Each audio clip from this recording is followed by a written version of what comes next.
We start with some breaking news from Great Britain. Prince Andrew is to be stripped of his royal titles. King Charles III has begun this process.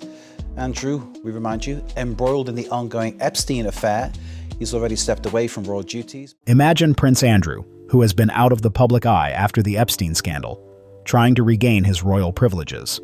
In a surprising turn of events in 2026, Princess Anne firmly denies his request, reminding him that these privileges aren't guaranteed. Andrew has faced many challenges, from a disastrous 2019 interview to losing his titles and paying a £12 million settlement. His attempts to reclaim his status seem almost impossible. This confrontation with Anne highlights the strict rules of the royal family. As Anne enforces duty, this conflict could change family loyalties forever. Let's recap Andrew's fall, his bold attempt in 2026, Anne's decisive response, the strong reactions, and what it means for the future of the crown. This story is fascinating. Let's explore it. Andrew's fall from grace, the scandal that started it all. To understand Andrew's downfall in 2026 and Anne's quick response, we need to look back at the scandal that changed his life. This scandal transformed him from a prince into a pariah, stripping him of his royal privileges and pushing him into exile. Andrew, once known as Randy Andy, was the second son of Queen Elizabeth. He lived a lavish life in the 80s and 90s as a Navy hero, trade envoy, and father to Beatrice and Eugenie. However, his connections to Jeffrey Epstein, a convicted sex trafficker, cast a dark shadow over him.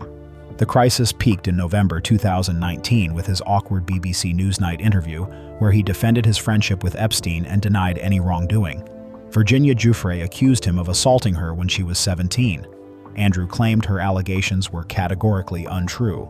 The public reacted strongly, with a record 1 million complaints to Ofcom, memes about his supposed alibi at Pizza Express, and outrage over his flights with Epstein.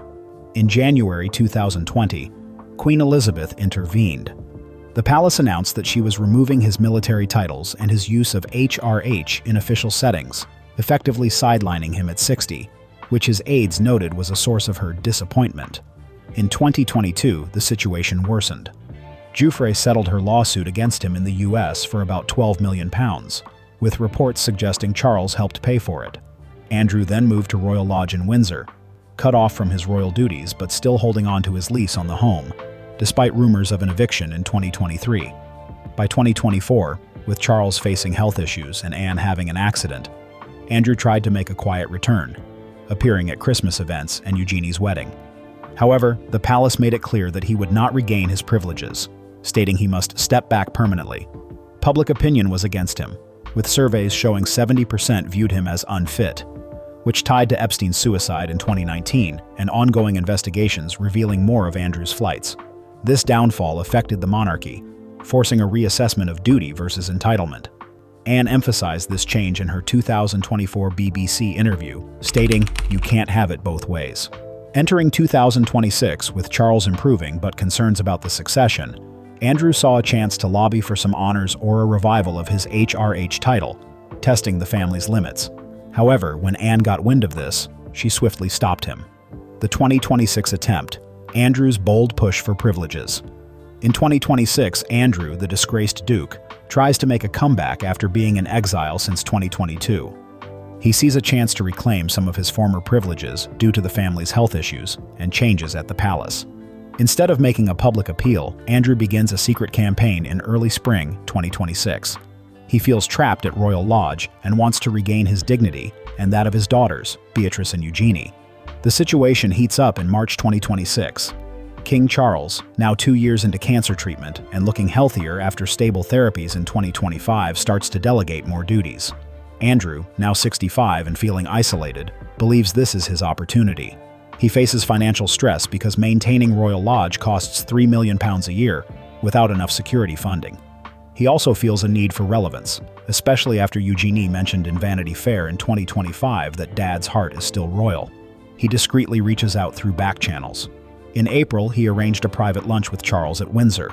Andrew asks to get his title back as Colonel of the Grenadier Guards, which he lost in 2020. He argues that service redeems, and suggests he could use the title for some events, like charity galas. Charles, who is sympathetic, he covered part of Andrew's £12 million settlement in 2022, listens but refers the matter to a family council.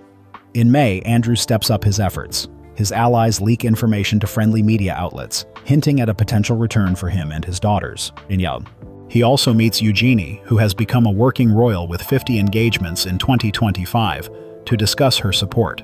Rumors start to circulate that he is seeking limited patronages, such as his old pitch at Palace Initiative, with a focus on redemption after Epstein, despite the negative press from his 2019 interview. Family feelings are mixed. William, busy with the Earthshot initiative, sees Andrew's bid as a distraction. Kate urges caution. Edward and Sophie remain neutral. By June, tensions rise. Andrew's team prepares a formal request for the Privy Council to review his titles, citing changes in circumstances due to health concerns. Public interest grows, and the hashtag #AndrewReturn trends, with mixed opinions, showing 40% support and 60% opposition in an early poll. The real conflict arises when Princess Anne, known for her strong stance on royal duties, gets involved. Her response is expected to be firm, and it will be interesting to see how she handles the situation. Anne's shutdown, the firm confrontation, and her words. In late June 2026, Princess Anne took a strong stand against Prince Andrew's attempts to regain royal privileges. This critical moment happened at Buckingham Palace, where Anne's firm authority clashed with Andrew's desperation. It was not a public event, but a private meeting on June 28 in the Beau Room, a small and significant space known for past family discussions. Andrew arrived first, looking sharp but visibly anxious. He came prepared with a case that included a report on his recent charity work and financial worries about maintaining his home. He appealed to his daughters, Beatrice and Eugenie, saying, "Let me stand with my girls." Charles joined via video from Highgrove, saying, "Andrew, we've all made mistakes. Let's find a path." William and Kate supported this gently. However, when Anne arrived, her serious demeanor changed the atmosphere. As Andrew began to present his case, Anne listened patiently. After a few minutes, she spoke up directly. According to a leak to The Times, she told Andrew, "We've been here before. The privileges you want aren't gifts to reclaim. They're earned through trust and service, which you lost in 2019 and beyond. The Epstein scandal still affects us. Polls show 75% see you as a liability. Reviving titles now would damage the integrity we've built after our mother's passing. Be grateful for your home and family." The firm moves forward without looking back. Her calm yet strong words emphasized her dedication to duty. Andrew reacted by saying, "Anne, it's been years. I've paid the price." But she stood her ground, quoting the Queen's 2020 statement that the decision stands and duty demands consistency. The room fell silent. Charles nodded and William supported Anne, saying, "We protect the institution for the kids." Andrew slumped, conceding defeat as aides shuffled papers. Anne's firm stance was clear. She held a moral authority that Andrew could not match. After the meeting, the palace released a brief note confirming that there were no changes to Andrew's current status, reinforcing the 2020 decision to strip his titles. Andrew returned to Royal Lodge feeling frustrated but defeated. His daughters reportedly sided with Anne, prioritizing the family's reputation. This incident marked a significant turning point, leading to whispers within the family and heightened public interest in the royal drama. The fallout from Anne's decision was just the beginning. Immediate reactions, palace drama, and public frenzy. If Anne's strong stance during the Beau Room meeting was the hammer, the immediate reactions were the nails being driven in. A whirlwind of palace drama, media chaos, and public opinions that turned Andrew's failed attempt into headline news overnight. This situation laid bare the divisions in the royal family and sparked renewed discussions about privilege, accountability, and redemption. In this 2026 scenario, the fallout began within hours of the June 28 meeting, starting with quiet conversations among courtiers and quickly exploding into a national discussion by evening. Similar to the backlash following the 2019 BBC interview that resulted in a record 1 million complaints and led to Andrew being sidelined. The public response was not entirely angry, but it highlighted why Anne's decision struck a chord. Inside the palace, shock permeated the family dynamic. Andrew returned to Royal Lodge in anger, reportedly slamming doors and venting to his aide, Amanda Matheson, saying, "Anne's always been the Ice Queen." However, his daughters Beatrice and Eugenie, now actively involved in royal duties, with Beatrice completing 50 engagements in 2025, fully supported Anne during a tense family call that night. Eugenie, though protective of her dad's reputation, sent a supportive text to Anne saying, "Thank you for protecting us all. according to leaks to The Telegraph. Beatrice attended a low-key dinner with William and Kate the following day, showing public support. Charles from Highgrove sent a measured note to Andrew saying, "We all make sacrifices for the greater good," but insiders told The Times the relationship was strained. Camilla acted as a mediator, urging everyone to remain calm to prevent any leaks that could hurt the family. William took time to gently explain the situation to his children, George, Charlotte, Louis, framing it as family rules. At the same time, Anne received calls from Edward and Sophie, who supported her entirely, with Sophie reportedly saying, "Duty over drama." The tension simmered quietly. No loud arguments, but a chill lingered, leading to Andrew's increasing isolation.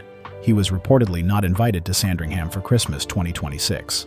By 7 p.m., media coverage exploded like a tidal wave, with bold headlines flooding front pages and dominating broadcasts. The Daily Mail led with a fierce headline, "Anne's ice-cold veto, Andrew's royal comeback. Dream crushed, privileges forfeited forever." This came with a detailed 10-page recap of the Epstein saga, quoting palace insiders who said, "Anne drew the line, no mercy for the unrepentant." The Sun added fuel to the fire with their headline, "Princess Power Play, Anne Shuts Down. Randy Andy's Greedy Grasp," including cartoons of Andrew pleading at a locked gate, linking to his £3 million upkeep costs at Royal Lodge. Broadsheets provided more nuanced perspectives. The Guardian highlighted Anne's unwavering ethics, while Polly Toynbee noted, "In a monarchy of second chances, Anne ensures none for the undeserving, shocking, but just." The Times featured commentator Vernon Bogdanor, noting that Anne's actions echoed Elizabeth's 2020 decision and that polls showed 68% approval for her stance. Television coverage was intense. GB News' Dan Wooten dedicated 3 hours to Anne the Avenger, interviewing former courtiers who praised her as the firm's backbone. BBC Newsnight included Ingrid Seward stating, "Heartbreaking for Andrew, but necessary. His 2019 interview, 1 million complaints, sealed his fate." Public opinion fueled the media frenzy, with social media and streets buzzing by night. The hashtag Anne Shuts Down. Andrew topped global trends with 3 million posts, surpassing the 2019 peak of hashtag Andrew interview. Memes portrayed Anne as a medieval knight defeating a dragon, Andrew. Polls showed a sharp divide. An Ipsos Snap survey found 65% backing Anne for her accountability stance, 25% sympathizing with Andrew, and 10% indifferent. Pro-Anne vigils were held outside Buckingham Palace, with about 200 supporters holding signs reading, "Duty wins." At the same time, a small number of Andrew's fans started the hashtag Justice for Andrew, sharing old clips of his Falklands service. Celebrities weighed in. David Beckham, a family friend, tweeted neutrally about respecting tough decisions, earning 1.5 million likes. Piers Morgan on YouTube praised Anne, calling her a legend, and saying, "Andrew's ego needed this." International reactions grew. US Weekly reported, "Royal Reckoning, Anne denies Andrew's comeback," while Australian outlets tied the story to calls for a republic, noting polling showing 52% support for abolition. This wave of palace drama and public sentiment didn't bury Andrew. It highlighted the monarchy's shift towards transparency and accountability. But what does this mean for his future, the family, and the crown? Let's look ahead. Long-term implications for Andrew, family, and the crown. Anne's decision raises important questions about Prince Andrew's future and the monarchy's path. In 2026, Anne's statement of privileges forfeited leads to lasting changes that emphasize accountability and likely further isolate Andrew. He can stay at Royal Lodge, but there's no chance for him to regain any relevance, similar to title removals in 2020 and Anne's commitment to duty, shown by her 400-plus engagements in 2024. At 66, Andrew has become the family's untouchable member, facing increasing isolation and financial problems due to a lack of patronage. His Project at Palace initiative has not been active since 2020. Without military honors, he cannot assume ceremonial roles and may miss family events like the 2027 Sandringham Christmas, which could hurt his relationships with Beatrice and Eugenie. On a positive note, he is involved in private philanthropy and donated £500,000 in 2025. However, his isolation might lead to resentment and could result in a tell-all memoir. Polls from 2027 show that 80% of the UK views him as an irrelevant liability, partly due to his past involvement with Epstein.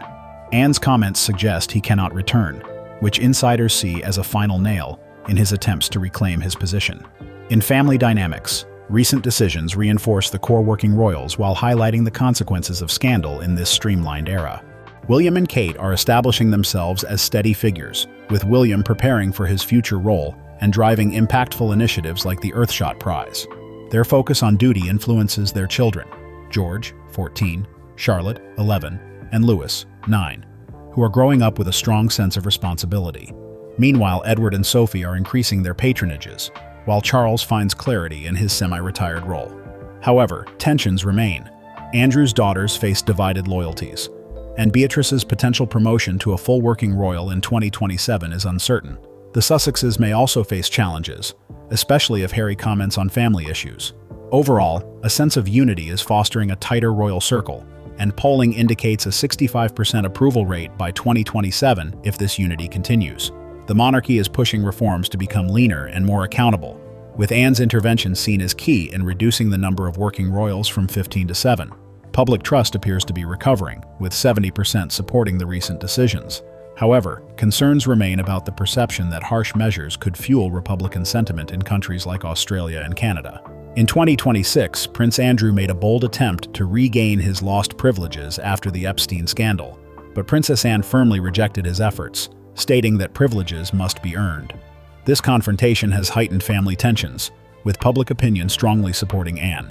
By 2027, a more merit-based crown could see approval ratings rise to 65%, showing Anne's commitment to accountability in protecting the monarchy. This situation highlights the problematic balance between privilege and responsibility. What do you think about Andrew's chances of a comeback or Anne's decisions? Please share your thoughts, and let's discuss.